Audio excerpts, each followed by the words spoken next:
हे शेतकरी आहे, कांद्याचा माळा तुम्ही गळ्यात घातलाय, नेमकं काय इतका आक्रमक पवित्रा आपण घेतलाय आणि आंदोलनाची गरज नेमकं का पडली? आक्रमक पवित्राची गोष्ट विषय असा आहे, सरकारने जी चेष्टा लावली शेतकऱ्यांची, 2 रुपये किलो 3 रुपये किलो चेष्टा लावली, त्यांचा खर्च सुद्धा निघत नाहीये आणि सरकार फक्त आत्महत्या करावी शेतकऱ्यांनी याचीच वाट पाहते, असा आमचा ठोस आरोप आहे. तुम्ही दादा तुम्ही ट्रॅक्टर घेऊन आले, हा तुमचा ट्रॅक्टर आहे, काय नेमकी मागणी आहे, का तुम्ही इतक्या संख्येने सहभागी झाले? विषय असा आहे, शेतकऱ्याला जे बाजारभाव भेटत नाही त्याविषयी शेतकरी पूर्ण परेशान आहे.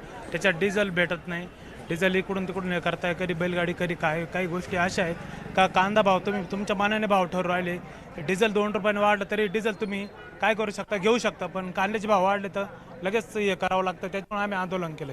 आपण बघतोय नाशिकमधले हे सगळे शेतकरी आहे. पुढच्या काही वेळामध्ये आंदोलनाला सुरुवात होईल, मात्र तत्पूर्वी अशा पद्धतीची तयारी आहे. कांद्याचा माळा अनेक शेतकऱ्यांनी गळ्यात घातलाय.